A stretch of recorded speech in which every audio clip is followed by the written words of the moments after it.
Olá, tudo bem? Bom, já avisando que ela jogou a câmera. Meu Deus do céu. Que gata má, né, gente? Por favor. Olha que gata horrível. É mesmo. Horrível. Ok, desculpa. No pior dos casos, eu já tenho um vídeo de gatinhos pra botar. Se ela não quiser colaborar, né, filha? Se você quiser continuar não colaborando, né? Ela nem quer olhar direito pra câmera. Aí, oiê. Ok. Mas então, vamos lá. As causas da Primeira Guerra. Eu decidi fazer esse vídeo porque é um tópico que eu sempre gostei. Essa área da Era Vitoriana. Isso aí ela tá botando a... Meu Deus, desculpa, me distrai muito fácil. Mas então, eu sempre gostei muito dessa Era Vitoriana. E, tipo, sempre tratam a primeira... E ela jogou a câmera pra baixo. Sempre tratam o começo da Primeira Guerra como algo simples, assim. Que, tipo, foi simplesmente o Gavrilo Príncipe que atirou no arquiduque Franz Ferdinand e é isso. Sabe? Só que, tipo, ver dessa e ela jogou a câmera. Meu Deus. Eu vou botar o vídeo do gato aqui. Então, me perdoe. Mas então, tipo, sempre tratam o começo da Primeira Guerra como algo assim, que, tipo, é bem linear, assim, de... O Gavrilo Príncipe atirou no arquiduque Franz Ferdinando e por isso a Áustria-Hungria declarou guerra na Sérvia. Porém, se você só analisar dessa forma, você ignora todas as tensões que levaram à Primeira Guerra. Num mundo isolado, num mundo simples, a Áustria-Hungria teria declarado guerra na Sérvia e pronto. Só isso, sabe? Nenhuma potência europeia teria intervido. Mas então, por isso precisamos entender as causas inteiras da Primeira Guerra. Porque tiveram várias ações que levaram até o começo da Primeira Guerra. Tem como você começar explicando as causas da Primeira Guerra a partir da Belle Époque, com o revanchismo francês. Porém, eu quero fazer uma análise completa. Então, por isso, eu vou começar 100 anos antes, com Napoleão Bonaparte. Como vocês provavelmente sabem, Napoleão Bonaparte foi o primeiro imperador da França, que ele declarou o Império Francês, que dominou uma boa parte da Europa. Esse mapa mostra os estados que, tipo, em azul escuro, a França, e esses estados claros, assim, azul claro, são os estados vassalos da França. A França tinha mais influência ainda do que isso, por exemplo, tinha controle sobre a Suécia, em que um general da França tinha virado o rei da Suécia, a Áustria e a Prússia, a Áustria é isso aqui, e a Prússia é isso daqui, que tinham virado estados meio que aliados, só que forçadamente, da França. Então a França tinha, basicamente dominou a maior parte da Europa nesse período. Mas por que isso importa? Porque com a dominação francesa de várias áreas, como Alemanha e Itália, teve a origem do nacionalismo. Por quê? Digamos, na Alemanha. A Alemanha, até aquele ponto, era uma área completamente dividida. Era uma área que era cheia de estados pequenininhos no chamado Sacro Império Romano.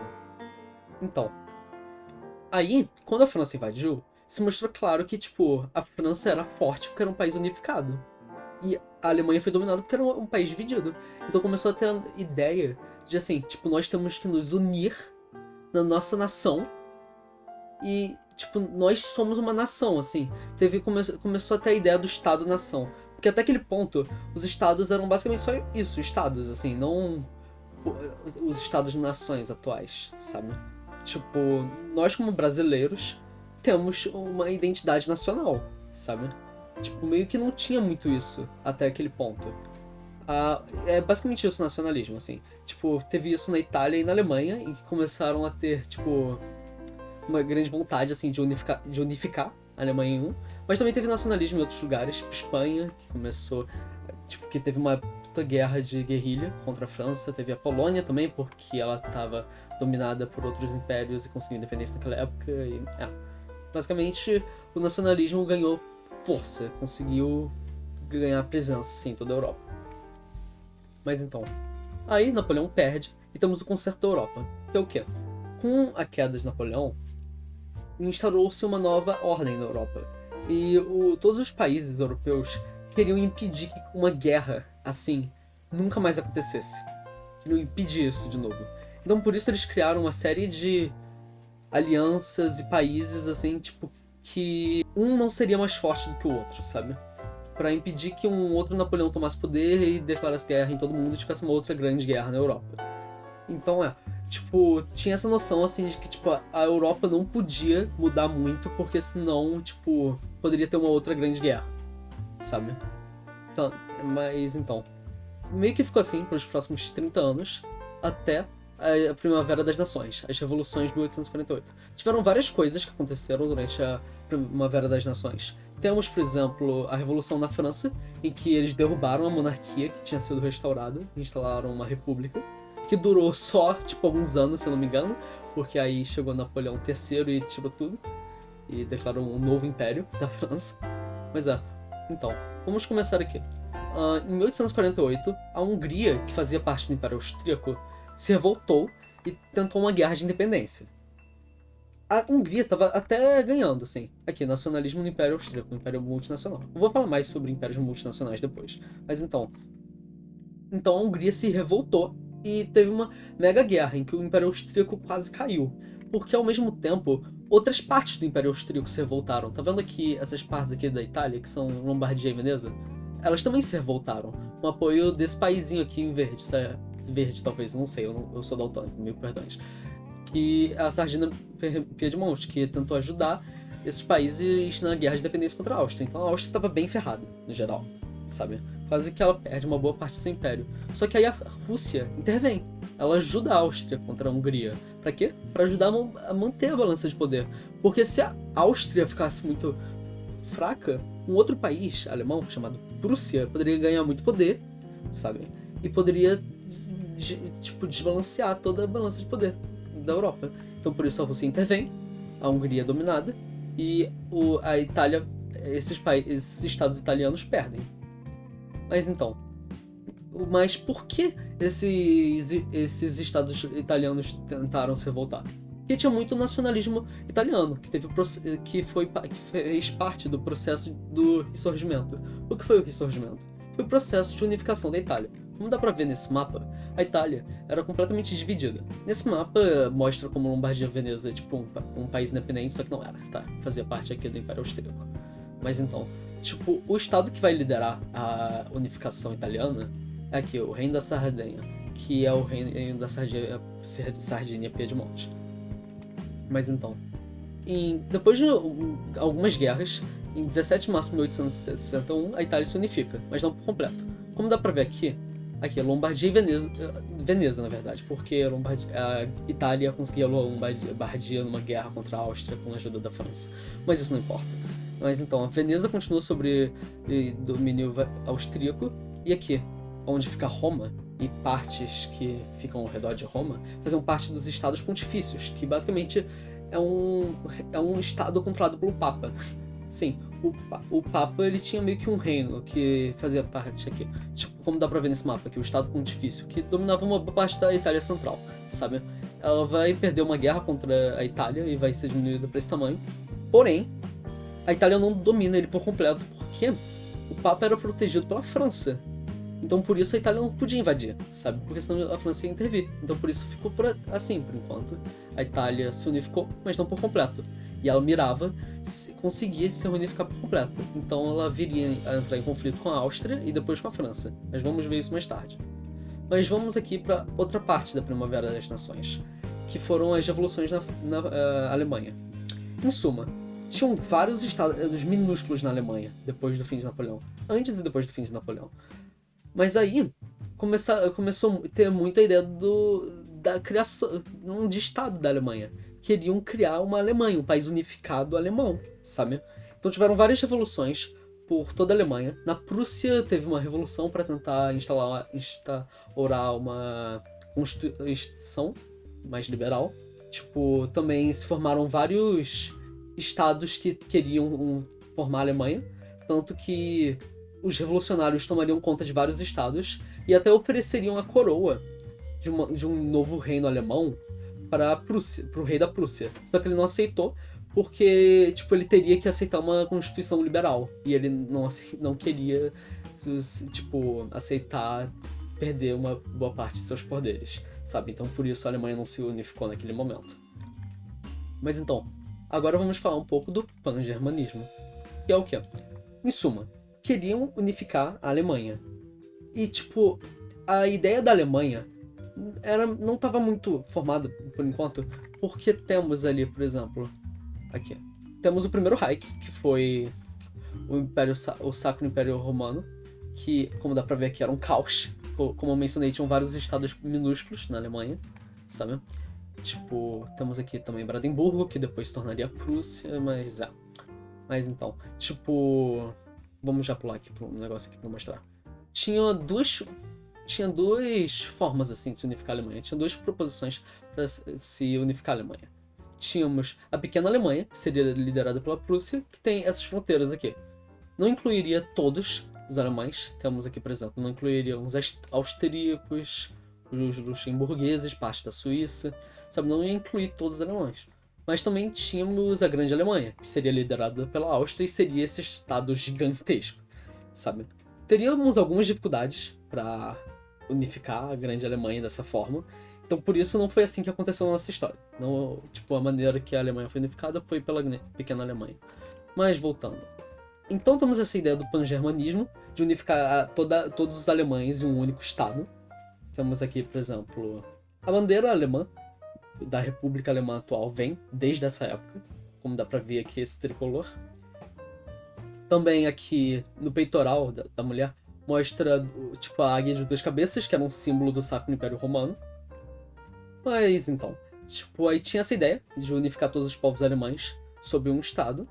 E então, depois do fim da queda de Napoleão e a queda do Sacro Império Romano, porque com Napoleão teve a queda do Sacro Império Romano, se formou a Confederação Alemã, que reunia uma boa parte dos estados alemães, assim, dessa forma aqui. Tipo, aqui era tão caótico que na maioria dos mapas eles não mostram assim os estados direitinho. Eles só botam estados alemães, sabe? Por exemplo, isso aqui tudo em cinza era um bando de cidadezinhas pequenas, sabe? Mas então, tinha essa confederação alemã pra tentar, tipo, meio que criar uma unidade assim entre os alemãos. Eu não sei se alemães e alemãos, mil perdões, mas então, tipo... Mas tinha essa confederação alemã que servia meio pra unir os alemães. Porém, temos aqui o Zollverein, que era uma união econômica entre os estados alemães, que era liderada pela Prússia, aqui tá escrito em alemão, mas é o reino da Prússia, e aqui vários estados que faziam parte dessa união econômica.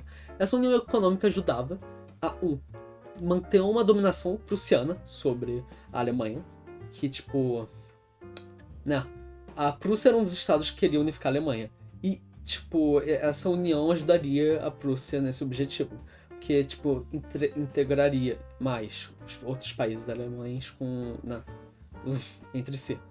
Também, isso tirava uma parte da influência da Áustria, porque a Áustria era o estado alemão mais forte de todos, por causa de todo o seu império gigantesco, como dá pra ver aqui, que incluía a Hungria, Polônia, Croácia, etc. Mas então, tipo, essa união econômica que excluía a Áustria, tipo, ajudava a Prússia no seu objetivo de unificar a Alemanha. E, né, como eu já mencionei, essa união econômica, tipo, também ajudava a ligar os estados alemães entre si, sabe? Então isso ajudava no processo de unificação.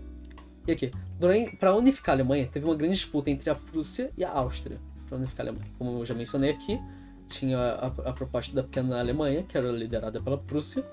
Temos a proposta da grande Alemanha, liderada pela Áustria. Desculpa por ficar gaguejando, falando algumas coisas erradas, é só que eu tô meio nervoso. Então desculpa, eu espero que vocês me perdoem. Então, a Prússia consegue liderar a unificação alemã. Mas por que a Prússia lidera a unificação alemã? Por causa desse cara, Otto von Bismarck. Ele era um latifundiário que tinha ganhado grande influência na Prússia e que subiu ao cargo de liderança mais ou menos em 1860 e pouco, sabe? Mais ou menos nesse período.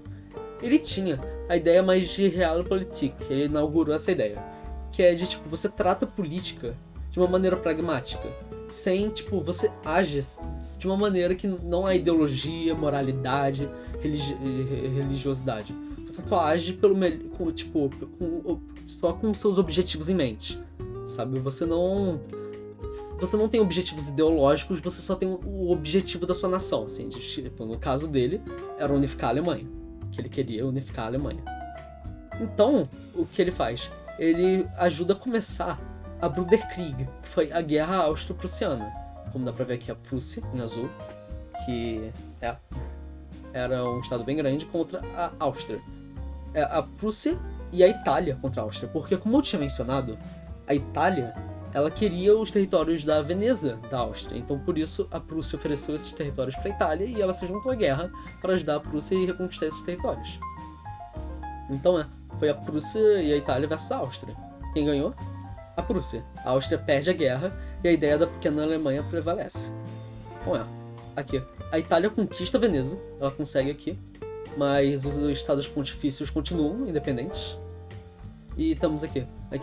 Prússia forma a Confederação da Alemanha do Norte. Após o fim da Guerra Austro-Prussiana, a Prússia forma essa confederação que une os estados alemães do Norte, mas ela não forma a Alemanha logo de imediato, porque esses estados do sul da Alemanha ainda não estavam muito afim, sabe? Elas ainda não estavam muito convencidas, assim, da ideia da Alemanha. Então, tipo, por isso a Alemanha ainda não se unificou. E também, tipo, a Áustria meio que desiste de tentar unificar a Alemanha, porque ela percebe que, tipo, perdeu, não tem mais o que fazer, sabe? Depois a Áustria se tornaria a Áustria-Hungria depois disso, tá? Só pra, tipo, porque a partir daí eu vou começar a referenciar ela mais como Áustria-Hungria, porque um pouco depois disso daí ela se torna Áustria-Hungria. Eu vou elaborar isso depois. Mas então, aqui, Bismarck, o Bismarck era um gênio de diplomata, ele era um gênio, sim, de diplomacia. Então ele consegue fazer com que a França declarasse guerra na Alemanha do Norte. Ele consegue, é bizarro. A história é bizarra. Ela não é importante, a história, mas ele basicamente, tipo, teve uma crise diplomática porque a Espanha tava sem um rei no trono, e então ofereceram um cara da dinastia Hohenzollern, que era a dinastia da Alemanha do Norte. Ofereceram um cara dessa dinastia a se tornar o rei da Espanha. Aí, tipo, a França ficou desesperada porque, imagina, tipo, ela não era muito amiga da Alemanha, e da Alemanha do Norte. Quando eu falo Alemanha, tenho a noção que é a Alemanha do Norte, não a Alemanha unificada. Desculpa, porque eu já se acostumo a falar Alemanha. Mas então, tipo, já era meio inimiga da Alemanha do Norte. E imagina, a Alemanha do Norte ganhou um aliado na Espanha, que era na fronteira ao sul da França. Então por isso a França ficou desesperada, de tipo, meu Deus, eu vou estar completamente cercado. Não, sabe? Então por isso ela tentou impedir ao máximo possível isso acontecer. Então a França enviou um diplomata, ou algo assim. Desculpa, é que a minha memória já tá falhando. Mas a França enviou um diplomata pra Alemanha, aí tem uma discussão lá. Aí Bismarck, ele publica um jornal, que aí ele faz parecer com que, tipo, os alemães insultaram o diplomata francês. Aí por isso o Napoleão III, que como eu tinha dito lá, a França se tornou um império sob Napoleão III, o Napoleão III vai lá e declara guerra à Alemanha do Norte, que dá início à Guerra Franco-Prussiana. Já que a França começou a agressão, os estados do sul da Alemanha, como eu tinha mencionado aqui, esses estados do sul, eles ficaram tipo, meu Deus, sabe, tipo, um outro estado, uma outra nação, uma outra nacionalidade declarou guerra a alemães. Isso não pode acontecer. Então, por causa dessa ideia de nacionalismo, eles se juntaram à Alemanha do Norte. Eles se juntaram a eles nessa guerra. Então o que acontece no final, a Prússia ganha. A França é destruída. Tipo, o Napoleão III ele lidera exércitos, mais ou menos essa área daqui. Aí ele perde, ele é capturado de imediato. Ele é capturado imediatamente. Aí a França forma um governo provisório, aí tem um cerco a Paris. Tipo, a França se ferra por completo nessa guerra, sabe? Mas então, a Prússia ganha a guerra e unifica a Alemanha. E toma Alsácia-Lorena, que é esse território daqui. Eu acho que eu botei um mapa, deixa eu ver. Ok, tem esse mapa que mostra. Aqui, é essa parte daqui, Alsácia-Lorena. É uma parte bem importante, porque nela tem muito carvão e ferro, que são dois materiais muito importantes para a indústria. Tipo, tinha uma grande concentração de carvão e ferro nessa área. Era muito importante para a indústria francesa. E ela perdeu essa parte. E a Alemanha ganhou essa parte. E também tinha uma outra indústria que tinha o que eu já esqueci, tinha uma outra indústria que, tipo, produzia muito, que, em um certo ponto, produzia metade de todos os produtos da Alemanha em certa área. Só que eu esqueci qual é, me perdoe. Tá muito ruim isso aqui, desculpa, tá muito ruim. Mas então, tipo, eu também só gostaria de destacar que esse cara em branco aqui, tá todo mundo de preto, né? Mas esse cara em branco aqui é o Otto von Bismarck. Tipo, essa pintura dá uma ênfase a ele, pra mostrar o quão importante ele foi. Mas então, com essa guerra também, a França fica distraída. Então o que acontece? A Itália aproveita lá e invade os estados pontifícios, porque os estados dos pontifícios eram protegidos pela França. Só que já que a França estava distraída, ela foi lá e invadiu. E foi lá e tomou. Aqui. Itália aproveita a oportunidade e invade os estados pontifícios, que eram protegidos pela França, e assim consegue unificar a Itália por completo.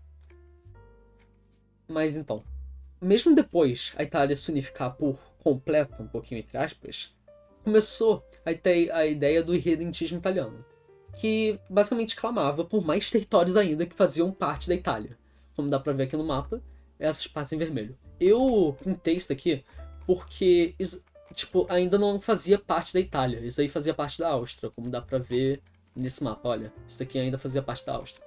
Só que nesse mapa ele vai lá e inclui aqui, tipo, como se fizesse parte, mas é.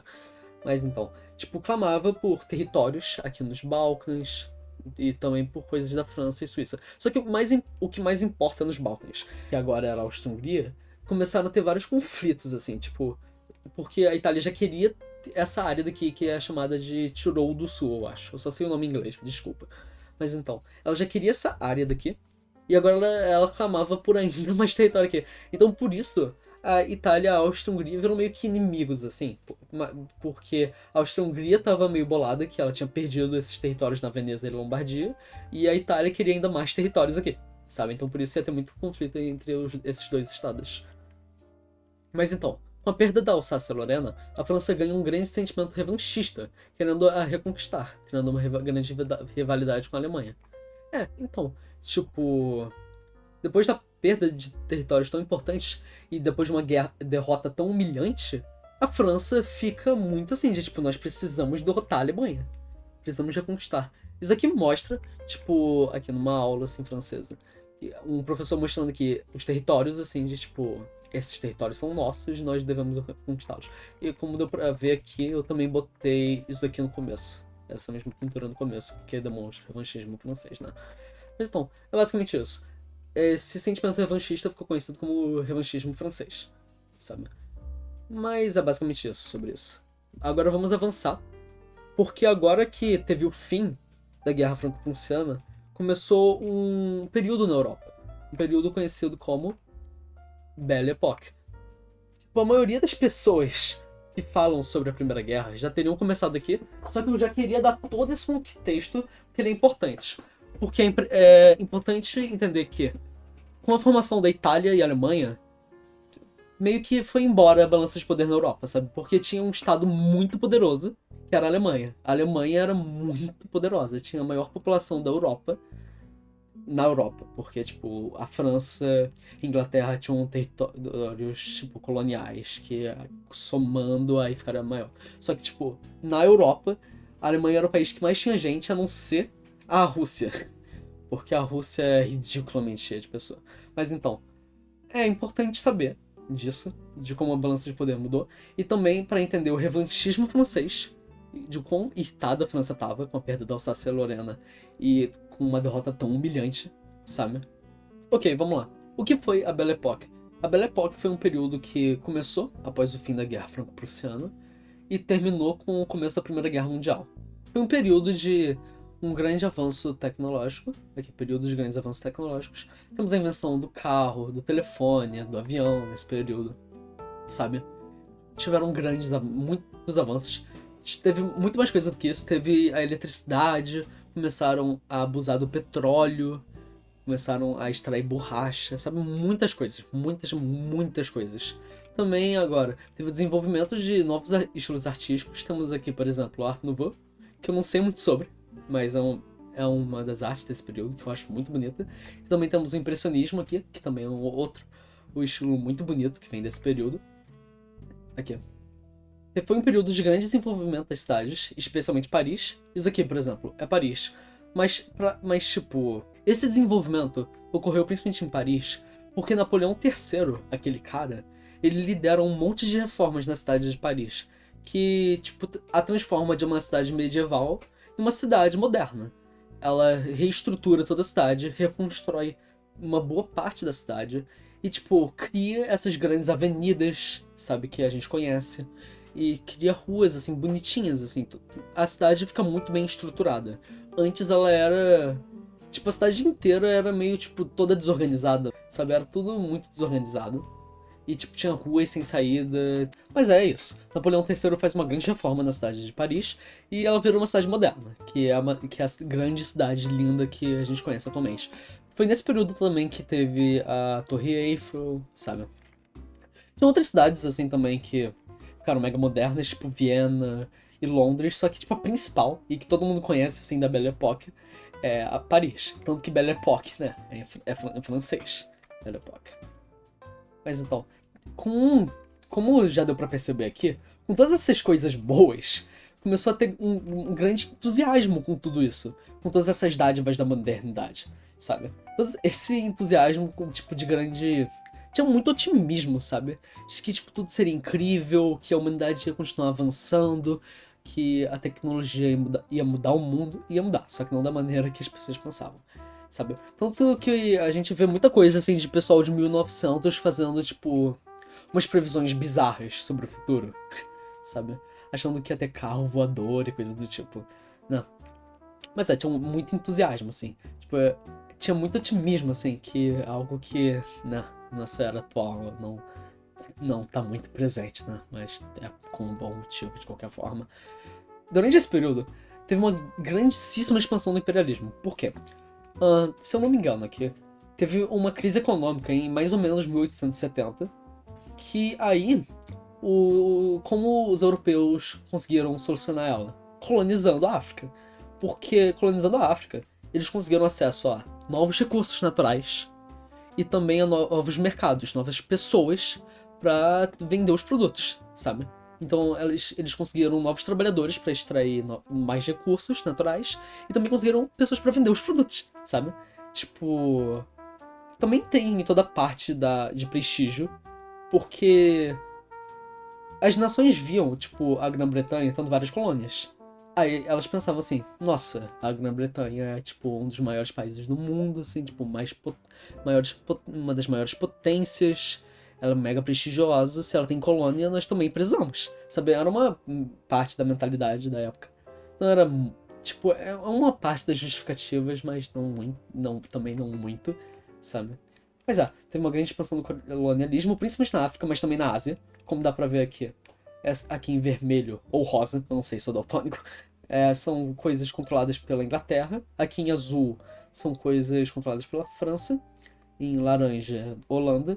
E amarelo, Espanha. Só que depois seria essa área que é controlada pela Espanha, são as Filipinas, iam passar para os Estados Unidos. Eles iam dominar as Filipinas até depois da Segunda Guerra, os Estados Unidos. E, aqui, as recompensas do imperialismo permitem o grande desenvolvimento europeu. A colonização da África soluciona, por boa parte, essa crise econômica. E, tipo, todas as riquezas que eles conseguiram com o colonialismo iam gerar todo esse avanço europeu, sabe? Então a Belle Époque foi muito propulsionada por todo esse imperialismo, sabe? E eu esqueci de mencionar que era a primeira coisa que era pra eu ter falado. Mas durante esse período da Belle Époque teve a segunda Revolução Industrial, em que começaram a utilizar muito o aço, a eletricidade, o petróleo, sabe? E até muito avanço, assim, teve um boom econômico naquela época, por causa de toda a segunda Revolução Industrial. Onde é que é? Aqui. Tipo, porém, com todos esses avanços tecnológicos, também teve os avanços em certas áreas, né? Nas áreas bélicas, que são as áreas militares. Tipo, teve muito avanço assim, em táticas militares, em tecnologias militares. Aqui é uma foto das guerras de Zulu. Não sei se é um nome em português, é Guerras de Zulu. Mas são as guerras na África do Sul, em que os britânicos invadiram um estado independente na África do Sul, que era controlado pelos africanos. Esse estado independente africano ia ganhar no começo, tá? Eles iam conseguir derrotar os britânicos, ia ser toda uma humilhação. Depois os britânicos iam ganhar, mas, tipo, é muito impressionante também que eles conseguiram ganhar. Mas então, Com todos esses avanços militares, começou a Paz Armada. O que foi a Paz Armada? A Paz Armada foi um período em que, tipo, de grandes tensões militares. Tem uma corrida armamentista muito grande nessa época. Tanto que, tipo, é um dos principais motivos para isso ter sido conhecido como Paz Armada. Porque mesmo que tinha paz, todas as nações europeias estavam se armando rapidamente, porque eles sabiam que ia ter algum conflito. E, tipo, tinha muita tensão, assim, então a qualquer momento podia começar uma guerra. Então, por isso, todo mundo começa a se armar, todo mundo tá desesperado, assim, de, tipo, meu Deus, daqui a pouco pode começar uma guerra. Então, tipo, tá todo mundo muito militarizado, pronto pra uma guerra. Por isso que é conhecido como Paz Armada. Mas então, nessa época tem uma corrida naval entre todas as nações da Europa, mas principalmente Inglaterra e Alemanha, que é um ponto de bastante conflito entre a Inglaterra e a Alemanha. Essa corrida naval, porque a Alemanha queria acabar com a hegemonia britânica, só que eu vou falar mais disso depois. E aqui, como eu falei, todas as nações se preparam para a guerra. Mas aqui, com a Paz Armada, começa a formação de alianças. A primeira grande aliança que temos é a Liga dos Três Imperadores, que é a aliança entre aqui, a Alemanha, a Áustria-Hungria e a Rússia.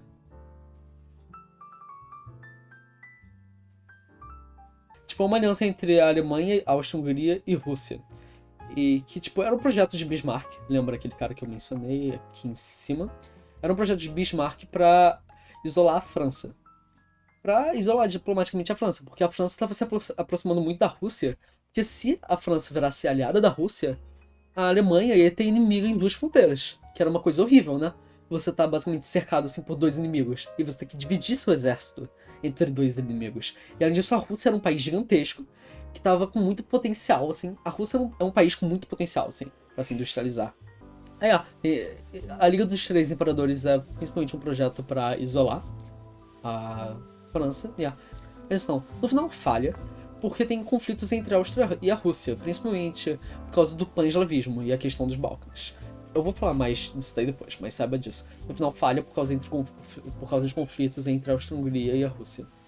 Mas então, temos aqui a Tríplice Entente, que é a aliança entre a Rússia, aqui. A Rússia tem várias bandeiras diferentes nessa época.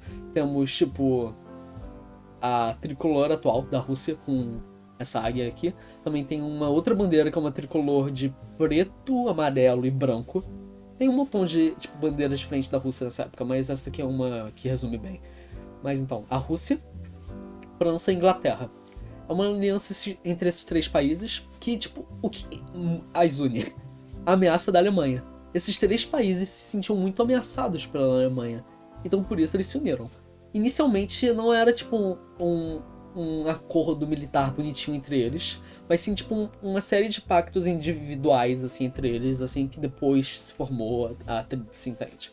Em que, tipo, inicialmente era, tipo, França, Inglaterra, aí depois França e Rússia, e depois Rússia e Inglaterra, aí depois eles se uniram, assim, na Tríplice Entente. E aqui é um mapa, mostrando. Como eu tinha mencionado aqui, a Alemanha estava desesperada, porque tinha inimigo em duas frentes. Ela teria que dividir sua atenção para a França e o Império Russo. Então, por isso, tipo, ela estava meio desesperada. E, além disso, a chance do Reino Unido intervir era meio assustadora, sabe? Porque a Alemanha estaria basicamente, tipo, ferrada, porque ela estaria na desvantagem, sabe? Aqui. E também temos a Tríplice Aliança, que são as potências centrais. Eu prefiro me referir como potências centrais, só que, tipo, formalmente é a Tríplice Aliança. Então, decore como Tríplice Entente, que são a Inglaterra e aliados, e Tríplice Aliança, que são a Alemanha e aliados. E aqui, é uma aliança entre a Alemanha, a Áustria-Hungria e a Itália.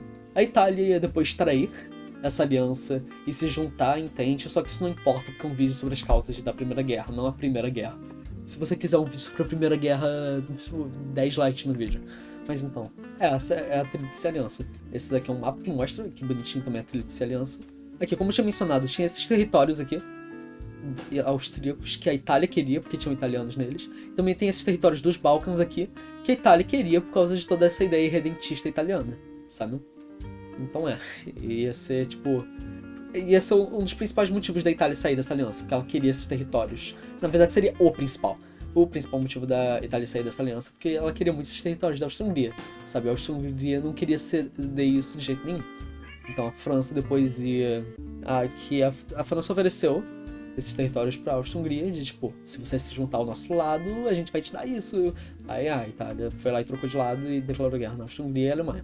Mas então, desculpa por ficar falando da Grande Guerra, porque eu me perco muito facilmente. Mas então tinha esse clima de grandes tensões e qualquer coisa podia começar a Grande Guerra, sabe? Como deu pra perceber, tava todo mundo muito paranoico, assim, de tipo, cara, qualquer coisinha boba pode começar a guerra, né? Qualquer coisinha boba. Mas então, aqui tem. Eu vou citar alguns pontos de tensão aqui. Temos aqui a ferrovia Berlim-Bagdá, que é basicamente aqui. Tipo, nesse mapa, mostra um pouquinho bem. Aqui, nessa área, mais ou menos aqui, era o Império Otomano, que é a atual Turquia, que controlava alguns territórios aqui nos Balcãs e também, tipo, muitos territórios aqui na Arábia. E uma das coisas que eles controlavam era o Iraque. O Iraque é importante porque ele é cheio de petróleo. E o petróleo, como eu tinha mencionado, era muito utilizado em várias máquinas na Segunda Revolução Industrial, que era onde a Europa estava nesse exato momento da Belle Époque. Então, por isso, a Alemanha, que era um país que não tinha muito acesso ao petróleo, porque eles não tinham muitas colônias que tinham petróleo, eles fizeram uma aliança, assim, não uma aliança, mas tipo, começaram a se aproximar do Império Otomano para conseguir tirar petróleo do Iraque para mandar até a Alemanha. Por isso, a Alemanha se aproxima do Império Otomano. Isso vai contra os interesses da Inglaterra, porque a Inglaterra, que queria acesso a esses campos de petróleo, apoiava a independência do Iraque. Mas independência entre aspas, né? Porque seria independente do Império Otomano, mas seria amiguinha, né? Amiguinha entre aspas, seria um estado um estado vassalo da Inglaterra. Mas também temos a questão dos estreitos de Bósforo e Dardanelos, que aqui são isso aqui. Como tinha mencionado, essa área aqui é o Império Otomano, né? Isso aqui fazia parte do Império Otomano. Aqui tem Istambul, a capital do Império Otomano. Mas então, tipo, que, se eu não me engano, tipo, só virou Istambul depois, na época da Turquia. Naquela época se chamava Constantine, ou algo assim. Se eu estiver errado, me perdoe. Mas então, mas por que isso aqui era uma área de tensão? Porque é o seguinte, a Rússia... Vamos voltar a esse mapa aqui. A Rússia, ela, como dá pra perceber aqui, só tem portos em lugares não muito convenientes. Por quê? Porque aqui em cima, durante o inverno, tudo congelava. Então por isso não era muito bom pra fazer comércio. Porque, tipo, como que você mantém um porto ativo se em certas partes do ano ele só não funciona? Sabe? Então, tipo, o comércio não era muito ativo aqui em cima. Já tinha sido mais ativo no passado, só que não era mais tanto, porque todo o comércio global ia mudar. Mas então, os portos quentes seriam mais aqui embaixo, no Mar Negro. Essa área aqui do Mar Negro, Crimeia, etc.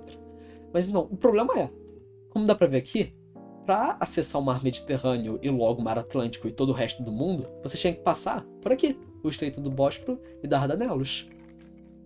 Então, aqui, meu Deus, eu tô dando spoiler. Então aqui tem umas rotas assim mostrando todo as rotas comerciais assim que a Rússia podia fazer depois. Então, aí já que a Rússia era meio inimiga do Império Otomano, já era meio inimiga, ela ficava mais inimiga ainda, ficava mais como rival ainda, sabe? Tipo, aqui a Rússia queria acesso ao Mar Mediterrâneo que permitiria que ela participasse do comércio global. Então basicamente isso. Então, aqui também, uma das coisas que quase causou a Primeira Guerra foi a crise de Agadir. O que aconteceu? A crise de Agadir foi um conflito em Marrocos. Mas então, Marrocos era uma região disputada por potências imperialistas. Só pra ter noção aqui, Marrocos é isso daqui, tá? Mas então, tipo... Era uma região disputada por potências imperialistas porque tinha petróleo e outros recursos naturais. E também era uma das entradas do Mar Mediterrâneo. Então, se uma potência tivesse controle do Marrocos, ele teria controle sobre a entrada do Mar Mediterrâneo, sabe? Então, era uma região muito disputada por potências imperialistas. Então, aí, em 1911, se eu não me engano, a França se prepara para invadir Marrocos. Porque teve uma rebelião, uma revolução, algo assim, em Marrocos. Aí a França manda tropas pro Marrocos. Aí a Alemanha fica tipo, caralho, porque ela percebe que a França tá se preparando para tomar controle sobre Marrocos. Aí a Alemanha intervém. Tipo, a Inglaterra poderia ter intervido também, só que ela não interviu porque a França tinha apoiado a anexação do Egito pela Inglaterra. A Inglaterra tinha invadido o Egito, sabe? E a França ficou tipo, ok, ela reconheceu essa invasão, aceitou, Em troca, a Inglaterra ficou de boa com a França tomar Marrocos, sabe? Então, a Inglaterra não interviu. Então, o que a Alemanha faz? Ela manda navios para o porto de Agadir.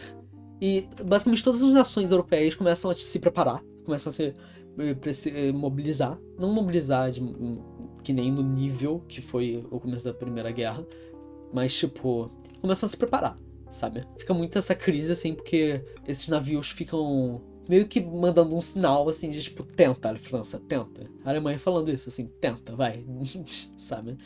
Tenta invadir, vamos vendo o que dá. Então, mas no final tudo se resolve porque a França vai lá e dá algumas colônias no Congo pra Alemanha. Aí a Alemanha ela só aceita e a França vai lá e toma Marrocos. Como dá pra ver aqui, cadê nesse mapa? Aqui. Esse mapa já mostra aqui como com Marrocos já fazendo parte da França. E aqui, esse mapa já mostra alguns territórios que a Alemanha ganhou relativamente pouco, mas ela ganhou um pouquinho aqui. Esses territórios assim aqui. Ok, voltando aqui. Como eu falei aqui da crise Agadir, né? Mas então vamos voltar aqui. Aqui, clima de grandes tensões, qualquer coisa pode causar uma guerra. Então vamos falar aqui dos principais causadores da Primeira Guerra. Bom, vamos lá. O principal, um dos principais, tipo top 3, assim, é o imperialismo. Tanto que muitas pessoas consideram. Não muitas pessoas consideram. A Primeira Guerra é uma guerra imperialista. É uma guerra interimperialista entre potências imperialistas. O que é imperialismo é todo um debate sobre si, mas. Imperialismo é basicamente toda essa política de dominação e invasão de territórios externos, assim. Que temos na África, Ásia, etc. Esse mapa mostra aqui toda a dominação estrangeira, europeia, sobre essas áreas. Então, aí, com a partilha da África, que foi quando os europeus dividiram toda a África, tipo, todo mundo saiu infeliz. Ninguém saiu satisfeito. Por vários motivos diferentes. Tipo, Portugal saiu bolada porque ela queria... Aqui, como dá pra ver aqui, eu acho que em verde, não sei se é daltônico. Tem esses dois territórios aqui, Angola e Moçambique, e Portugal queria unir esses dois territórios no chamado Mapa Rosa. Só que ela não consegue, isso aqui vai pro Reino Unido. E Portugal fica irritada. A Alemanha fica irritada porque ela queria mais colônias, só que ela não conseguiu tantas colônias. Inglaterra fica irritada porque ela queria construir uma ferrovia que vai de Cairo, que é aqui em cima no Egito, até Cabo, que é bem aqui embaixo, no sul da África. Na África do Sul.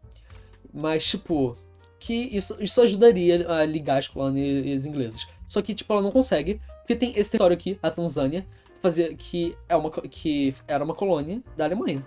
Então ela não consegue construir essa ferrovia, porque, né, já que a Alemanha e a Inglaterra não são muito amiguinhos, a Alemanha não ia deixar com que a Inglaterra construísse uma ferrovia, né, em uma colônia sua. A França meio que conseguiu bastante. A Itália saiu irritada porque ela queria Tunísia, queria mais colônias no geral. A Espanha saiu irritada porque ela não ganhou quase nada, sabe? Mas, todo mundo saiu insatisfeito. Então isso causaria muitas lutas coloniais, sabe? Tipo, a Inglaterra ia querer tomar a Tanzânia, a Alemanha queria tomar, tipo, tudo isso daqui, sabe? Toda essa área aqui do Congo, Angola, etc. A Itália queria tomar a Etiópia, que tipo, ficou independente, continuava um reino independente, só seria anexado em 1936, se eu não me engano. Mas então, aí teriam muitas lutas coloniais. E tipo, por causa de todas essas lutas coloniais, tipo, as rivalidades que já eram muito fortes entre os europeus ficaram ainda mais acirradas, sabe? Por exemplo, Alemanha e França. Tipo, ela queria esses territórios aqui do Gabão, da República Centro-Africana, sabe, do Chad. Tipo, isso acirraria ainda mais os conflitos entre os dois, sabe? Mas é basicamente isso sobre o imperialismo. Também temos o protecionismo, que é o seguinte: o protecionismo é meio que são medidas políticas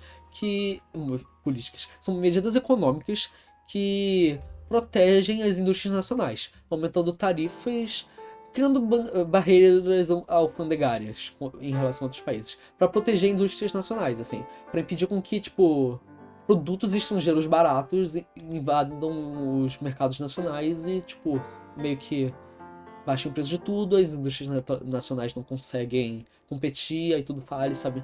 Tipo, queriam impedir isso, sabe? E isso acaba acirrando ainda mais as rivalidades. Porque, né, tipo, já que mal tem cooperação econômica direito entre os países europeus, e, tipo, cada país europeu queria mais mercados, mais recursos, mais tudo, sabe? Isso acirra as rivalidades. Isso aqui é uma charge política, que é tipo, olha, sempre teve propaganda política em tom cômico. Atualmente a gente tem, né, é ridículo citar isso, mas temos quadrinhos, assim, de memes, assim, políticos, assim, que passam ou mensagens de esquerda ou de direita, geralmente de direita, né? E isso daqui é uma dessas charges, assim, que mostra assim, tipo, olha isso aqui, olha como todo mundo é feliz se tiver protecionismo econômico, olha como tudo fica triste quando tem livre mercado, quando tem...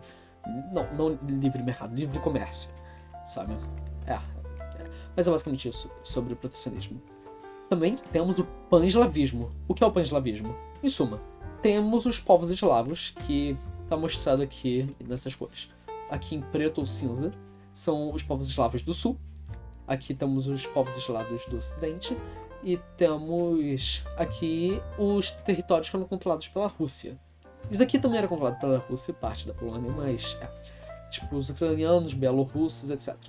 Tipo, mas em suma, o que acontecia? Começou a ter uma ideia de que, tipo, teria que ter um estado pan-eslavo, em que todos os povos eslavos estariam unificados entre si. Que a ideia de unir as nações eslavas sob uma única nação, um único estado, um único país. Mas o negócio ela seria comandada por quem? Pela Rússia. Então a Rússia tinha muito interesse, por exemplo, nos Balcãs. Por quê? Porque eram países eslavos, que podiam ser amiguinhos da Rússia, e que com o tempo, talvez, pudessem fazer parte da Rússia, sabe? Então por isso que a Rússia tinha muito interesse, assim, nos Balcãs. E também isso geraria muito conflito com o Império Otomano. Mas isso causava muito os conflitos entre a Rússia e os impérios austríaco-otomanos.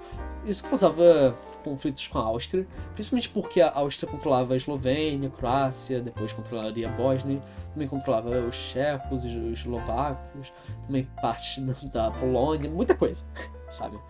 Então, tipo, isso geraria muitos conflitos entre os russos e os austríacos e otomanos, sabe? Então, tipo, todos esses conflitos entre os dois, tipo, no final seriam um dos principais causadores da guerra, sabe? Porque o que causou a guerra foi o conflito entre a Áustria-Hungria e a Sérvia. E a Sérvia tinha o apoio de quem? Rússia. A gente vai falar mais disso depois. Então, também temos a presença dos impérios multinacionais. Então, o que são os impérios multinacionais? São impérios que contêm várias etnias diferentes, que têm etnias que não fazem parte necessariamente, tipo, do Estado, assim, tipo, digamos, temos o Império Russo. Mas o Império Russo não tinha só russos. Esse mapa étnico, tipo, mostra que o quão absurdo era. O Império Russo não era um império só dos russos. Tinha muitas etnias no Império Russo. Só que, tipo, era tudo sobre um único país, sabe? Então a Rússia era um império multinacional. Também temos o Império Otomano, que aqui é o território dos Balcãs, tipo, os Balcãs. Eles são um caos étnico, porque tem 1 bilhão de etnias diferentes, tem um montão de religião diferente, então é tipo muito caótico. Sabe como dá pra ver nesse mapa? É tipo um caos. E também tinha os territórios árabes do Império Otomano, que tipo, o Império Otomano é um império turco. E os árabes não são turcos, e os turcos não são árabes. Ao contrário de tipo, que algumas pessoas pensam, os turcos não são árabes. Tem até um alfabeto diferente, se eu não me engano. Posso estar falando merda. Mas então, tipo, como eu tinha mencionado lá, tem Bagdade aqui, que é o território aqui no Iraque, que a Alemanha tinha interesse, também a Inglaterra tinha interesse. Temos os árabes, tinha muita etnia também diferente, sabe? Era um império, então, isso mostra, né, que o Império Otomano era um império multinacional. E também temos o melhor exemplo europeu, que tipo, mais encapsula o caos de um império multinacional, que é o Império Austro-Húngaro. Inicialmente o Império Austríaco.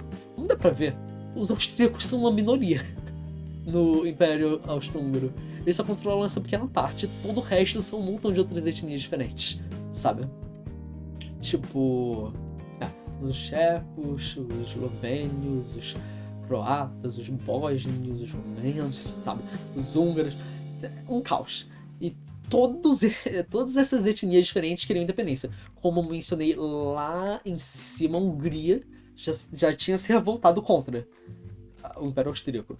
Tanto que a Áustria daria mais autonomia à Hungria justamente para impedir uma outra revolução.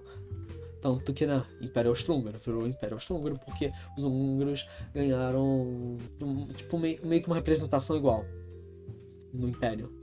Tipo, eram duas coroas diferentes no Império. É muita coisa diferente pra explicar. Deixa eu ver. Agora o negócio tá com... Vejamos, 1 hora. E, tipo, eu não quero já deixar o vídeo maior ainda, então vamos parar por aqui. Basicamente é isso sobre o Império Austro-Húngaro. Então, tipo, com todas essas etnias diferentes, tinham muitas tensões étnicas, né, cara? Porque, tipo, digamos que, tipo, o Brasil fosse dominado pela Argentina, que é a pior coisa que podia acontecer no mundo, né? Tipo, os brasileiros não vão ficar felizes de estar dominados por, tipo, um povo de uma nacionalidade diferente, que fala uma língua diferente, sabe? Então, tipo... E também em áreas em que tinham várias etnias diferentes, por exemplo, os Balcãs aqui, né? Como dá pra ver, um caos, assim, que tinham várias etnias diferentes nos mesmos lugares, sabe? Tipo, tinha muitas tensões étnicas. E, tipo, todas essas tensões étnicas, tipo, todas as etnias queriam uma nação própria, queriam independência. Então isso geraria muito caos, assim, teria muitas revoltas, assim, coisas do tipo. Mas só pra finalizar essa parte da presença de impérios multinacionais, é só pra ressaltar uma coisa. Todos esses impérios aqui são o quê? Reacionários. São impérios atrasados, sabe? Tipo, não tem democracia, sabe? Não tem muitas liberdades, assim. Todo mundo era muito reprimido, sabe? Então tipo, então não é nem como se, tipo, as etnias fossem tratadas bem nesses impérios. Não, elas eram tratadas mal. Então isso ia intensificar muito o quê? Os movimentos nacionalistas. Aqui, temos os movimentos nacionalistas dentro dos impérios multinacionais buscando o quê? Independência. Temos, tipo, os poloneses, que iam buscar a independência da Rússia e também do Império Austro-Húngaro, porque esses aqui são poloneses, também ucranianos nessa parte, mas também são poloneses. É um caos étnico, mas então, tipo, temos os poloneses, também temos as nações balcânicas, que são, tipo, sérvios, búlgaros, os gregos, os bósnios, os croatas, sabe? Então, na Sérvia, no movimento de libertação sérvio, teria a Mão Negra, que seria um grupo terrorista que lutaria pela independência dos sérvios em algumas áreas. Só que a gente vai falar mais disso depois, e vai ser muito importante depois, estupidamente importante depois. Mas então, tipo, também aqui, todas as etnias da Rússia também queriam liberdade, sabe? Como falei aqui, literalmente qualquer uma das 1000 nacionalidades no Império Russo. Não são 1000, é um exagero, é uma hipérbole. Só que é efeito cômico, sabe? Mas então, com esses movimentos nacionalistas, algumas potências aproveitavam desses movimentos para o seu próprio benefício. Como eu já tinha mencionado, os ingleses apoiavam o nacionalismo do Iraque, porque, né, eles queriam controle sobre os poços de petróleo do Iraque. Então por isso eles apoiavam esses movimentos do Império Otomano. A Rússia apoiava os movimentos das nações balcânicas porque ela apoiava essas ideias pan-eslavistas. Então por isso ela apoiava essas guerras contra o Império Otomano, sabe? Tipo, tem vários exemplos disso. Mas também tem um outro motivo, que é um motivo gigante, que é o revanchismo francês, que eu já falei bastante sobre. A rivalidade franco-germânica, franco-alemã, é uma das mais intensas de toda a Europa, porque a França ficou muito revoltada com a derrota na Guerra Franco-Prussiana. E com toda essa derrota humilhante de perder também a Alsácia-Lorena, sabe? Tipo, a França fica com muito ódio. Ela fica com um objetivo eterno, assim, de tipo, reconquistar a Alsácia-Lorena. E como eu já falei, a Alsácia-Lorena era uma importante região com muito carvão e ferro. Mas então... E também, um dos principais causadores da Primeira Guerra é toda a política externa de Wilhelm II, que é Guilherme II em português. Tipo, que era uma política externa meio maluca, porque ela transformou a maior parte dos países da Europa em inimigos da Alemanha. Porque aqui, ele criou uma rivalidade com a Inglaterra através de conflitos coloniais e uma corrida de armamentos naval contra a Inglaterra. Ela foi contra o avanço da Rússia nos Balcãs, né, esse avanço pan-eslavista. Queria acabar com toda essa expansão russa, porque a Alemanha tinha muito medo da Rússia, porque já que a Rússia tinha a maior população da Europa, ela podia talvez se tornar a nação mais industrializada da Europa e talvez a nação com o maior exército da Europa. A Rússia era a nação com o maior exército da Europa, mas não o mais potente. E a França, né, eu já falei bastante sobre, vocês já estão cansados de saber. Então, essa política externa era muito agressiva, como já deu pra perceber. E essa política externa ia abandonar essa doutrina do Bismarck. E, tipo, eu só gostaria de adicionar uma citação de Bismarck. Tipo, uma citação muito boa. Só que ela provavelmente não é verdade. Tipo, ninguém menciona isso, mas não tem essa frase em alemão. Essa fala veio de, tipo, ela veio de, tipo, alguma coisa britânica, sabe? A primeira vez que essa fala foi vista foi em um livro britânico. Tipo, não tem nenhuma fonte alemão que fala dessa fala, então ela provavelmente nunca aconteceu. Sabe, mas eu vou botar ela porque ela, tipo, mostra o quão gênio Bismarck era, no caso, se é verdade. E aqui, um dia a Grande Guerra Europeia surgirá de alguma coisa tola nos Balcãs. E aí falam que é de 1888. Então tipo, já mostra que, tipo, se tiver certo, né, se isso for verdade, já mostra o quão gênio era o Otto von Bismarck. Mas aí aqui termina toda essa parte de principais causadores da Primeira Guerra. Agora vamos voltar aqui aos pontos de tensão. Aí vamos falar agora do principal causador do que causou a Primeira Guerra. Do que literalmente causou a Primeira Guerra. Foram os conflitos nos Balcãs. E aí, aqui um mapa dos Balcãs. Então, como eu tinha mencionado lá sobre impérios multinacionais, o Império Otomano controlava territórios com várias etnias balcânicas, então por isso, tipo, ia ter muitos conflitos, assim. E não era nem só o Império Otomano que controlava povos balcânicos. Temos também os austríacos, que invadiram a Bósnia em 1800 e pouco, tipo, mais pra segunda metade do século XIX. E também temos a Rússia tentando se expandir para essa região. E também temos a Itália querendo anexar parte dos Balcãs no seu projeto irredentista, como eu tinha falado lá em cima, aqui nesse mapa aqui. Isso daqui, né, são parte dos Balcãs. Mas então, tipo... Então, tinha muita tensão nos Balcãs, tinham muitos conflitos diferentes, tinham muitos impérios querendo controle dos Balcãs, sabe? Então, tipo, ia dar merda de alguma forma. Então temos a presença de vários movimentos nacionalistas lutando por independência da Áustria e do Império Otomano, o que ia culminar na Primeira Guerra Balcânica. E, em suma, ela começou porque teve uma guerra entre a Itália e a Turquia, porque a Itália invadiu a Líbia, que era controlada pelo Império Otomano. Vamos aqui, cadê o mapa das colônias? Meu Deus... Aqui.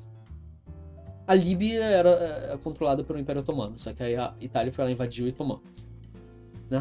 Aí, com essa guerra, o Império Otomano mostrou que estava fraco, sabe? Então, os países balcânicos se juntaram contra o Império Otomano e invadiram juntos. Aqui, a Sérvia, a Bulgária e Grécia se juntaram, invadiram juntos e ganharam. Os países balcânicos vencem, expulsam o Império Otomano da maior parte dos Balcãs. Aqui, eles continuam nessa área aqui, porque os turcos eram maioria nessas áreas daqui, principalmente em Constantinopla, né?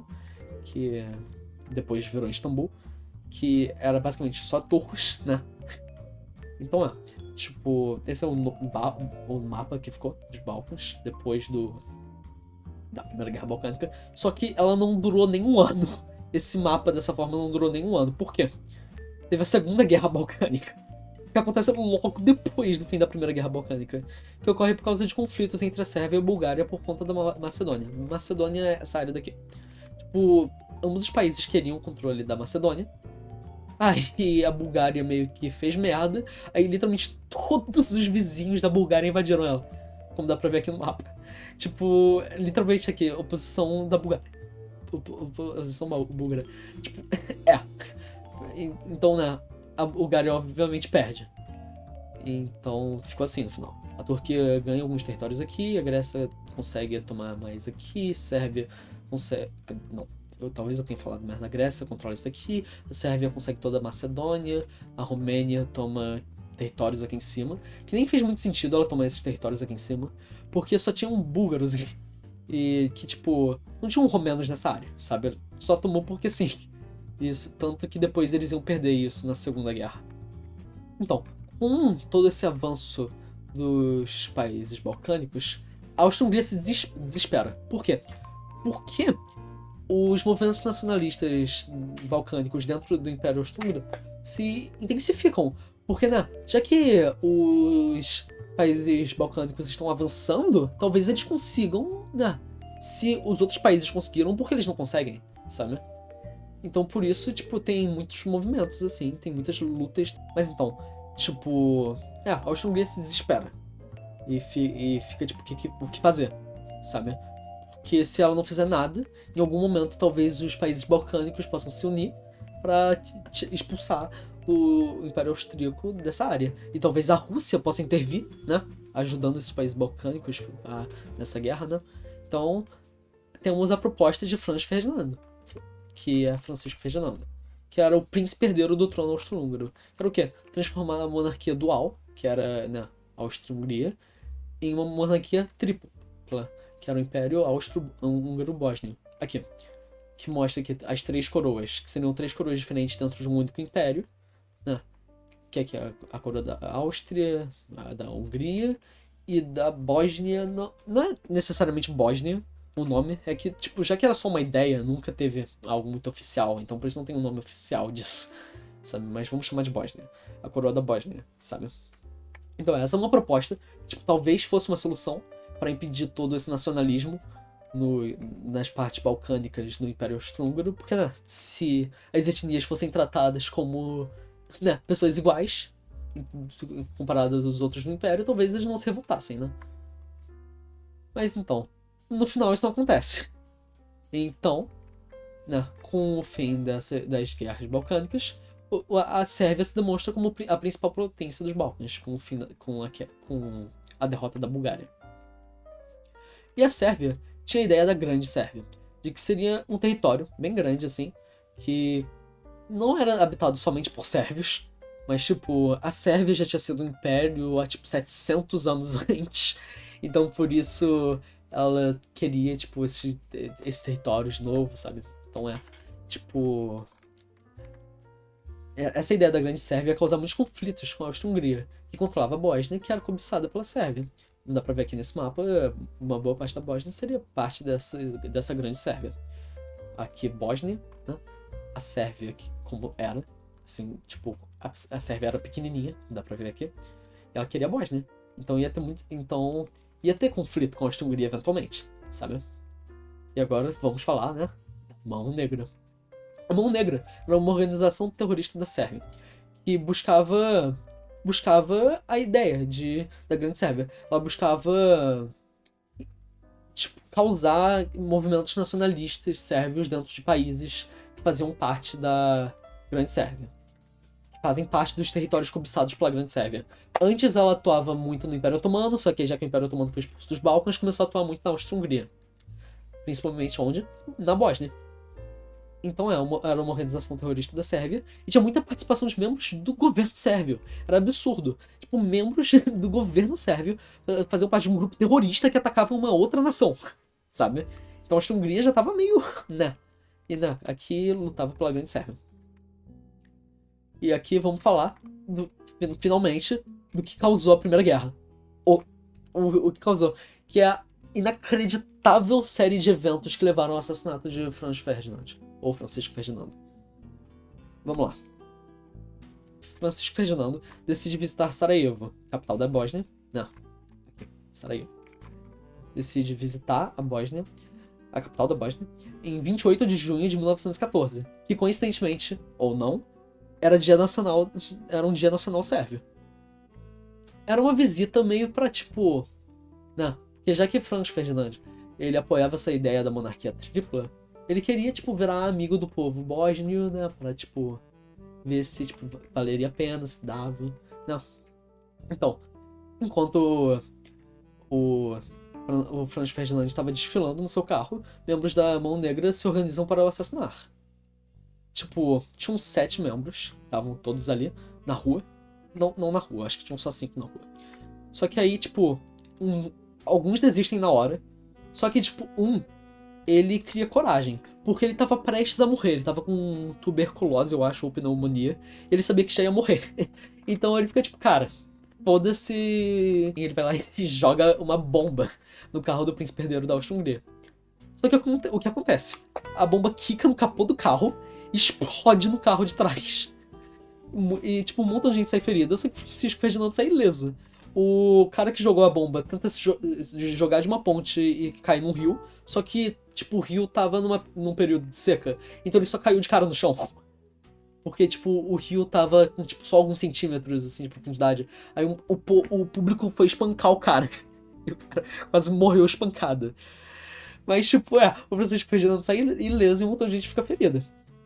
Aí, quando decepcionado com a falha da tentativa de assassinato, o Gavrilo Príncipe, que é, vamos aqui em cima, esse cara, ele fica decepcionado com o resultado, com a falha da tentativa do assassinato, e ele vai para um restaurante comer um sanduíche. É sério, um sanduíche. Na rua Franz Joseph, que é Francisco José, imperador da Áustria-Hungria, que é o pai de Ferdinando. É uma rua nomeada desse cara, em homenagem a esse cara. Aí, o Franz Ferdinand, que queria, tipo, virar amiguinho dos bósnios, ele decide visitar o hospital da cidade pra ver os feridos. Então, o que acontece? O carro era pra ter entrado numa rua. Tipo, eu vou desenhar aqui. Era basicamente assim. Então, essa era a rua que o Gavrilo Príncipe tava. Tipo, que era a rua, Franz Joseph. O hospital tava meio que aqui. E, tipo, a tentativa de assassinato tinha acontecido meio que aqui. Então, por isso, a polícia da região tinha ficado tipo, ok, não vamos pra essa rua, porque talvez ela seja perigosa, porque já que o assassinato aconteceu aqui perto, né, talvez, né, sei lá, podia ter alguma coisa. Então, por isso, o carro era pra ter entrado numa rua aqui. Só que o que acontece? Não avisaram pro motorista. Então, o carro que era pra ter entrado nessa rua, no final, vai pra essa rua daqui. Tipo, o carro era pra ter, tipo, para ter vários outros carros por perto, assim, protegendo ele, sabe? Só que já que todos os outros carros sabem a rota, só que o carro do Francisco Ferdinando não sabe, tipo, ele vai sozinho pra cá. Então, tipo, ele vai sem proteção nenhuma pra essa rua. Aí o motorista vai lá e percebe o erro. Mas ele já tava na rua, ele já tava aqui, sabe? E quem tava aqui também? Gavrilo Príncipe. O carro fica emperrado, porque, tipo, o carro não consegue dar ré. Ele quebra na hora e, tipo, fica emperrado. Eles têm que, tipo, sair do carro pra mover. E o carro fica emperrado na frente do Gavrilo Príncipe. Que tava comendo um sanduíche aqui. Então o que acontece? Gavrilo Príncipe aproveita a oportunidade e atira no príncipe e sua esposa, que acabam morrendo. O primeiro domina cai, e a maior guerra que a humanidade já tinha visto estava presa a começar. Milhões morreriam por causa dessa ação. Né? Aqui. É bizarro. Tipo, né? Como deu pra perceber, tipo, foi uma série de eventos que eram muito evitáveis. E, tipo, a Primeira Guerra começou por causa disso. Sabe? Então, é só inacreditável. Sabe? Como uma das maiores tragédias, assim, uma das piores guerras que a humanidade já viu, começou por algo tão bobo. Tipo, ela provavelmente ia começar por outro motivo, porque como eu já mostrei lá, tava tudo já pronto pra qualquer coisinha básica já começar uma guerra. Só que é bizarro que a guerra começou dessa forma, sabe? Mas vamos lá. A Áustria-Hungria, furiosa por perder o seu herdeiro do trono por um assassinato feito por um grupo terrorista que tinha ligações com o governo sérvio, manda um ultimato das exigências à Sérvia. Esse ultimato tinha sido feito explicitamente para a Sérvia recursar, meu Deus, desculpa, recusar, então ser usado como justificativa para uma invasão, um casus belli.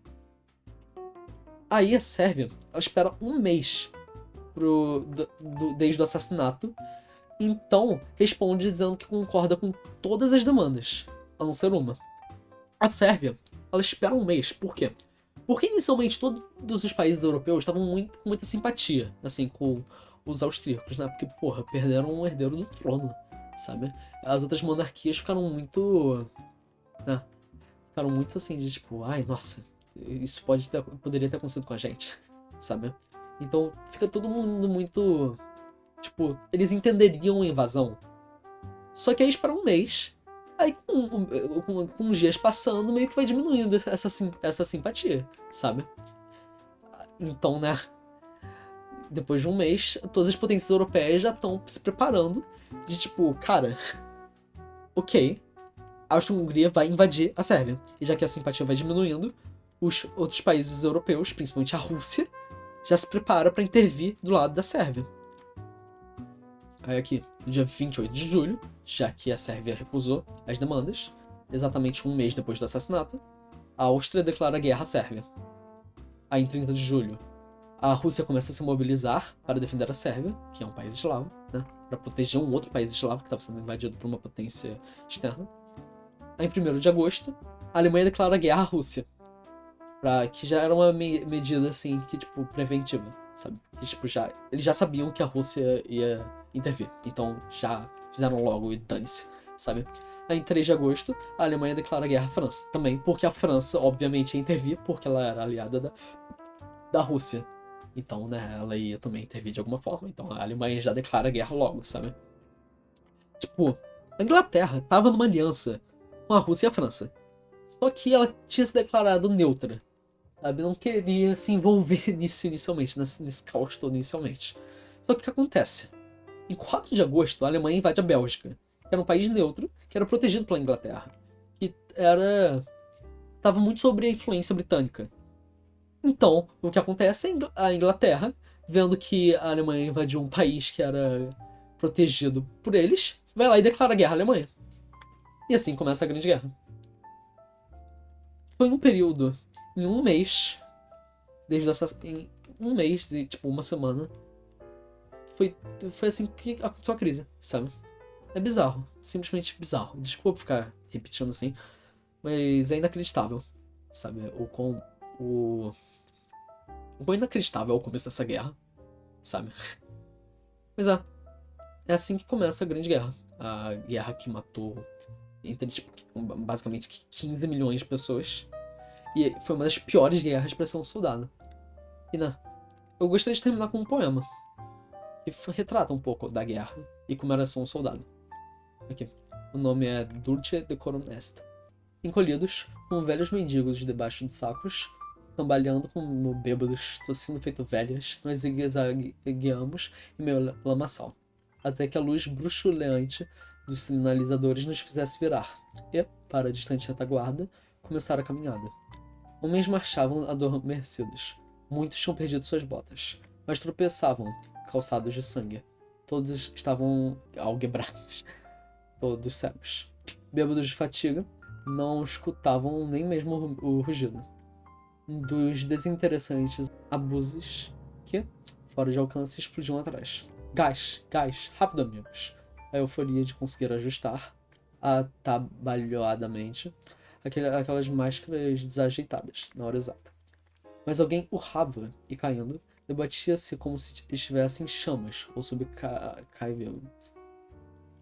Embaçado, através das enevoadas lentes da máscara e de uma grossa luz verde, como se estivesse debaixo de um mar verde, e eu o vi-se afogar. Em todos os meus sonhos, diante de meus olhos impotentes, ele mergulha sobre mim, absorvendo o ar, asfixiando, afogando.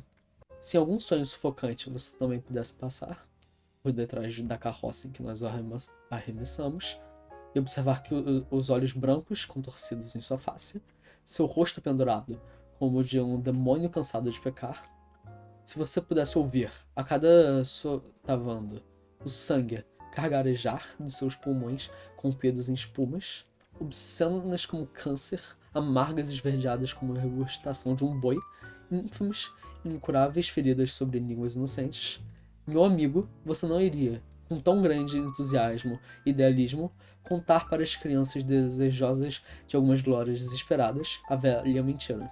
Dulce et decorum est pro patria mori. É doce e honroso morrer pela pátria.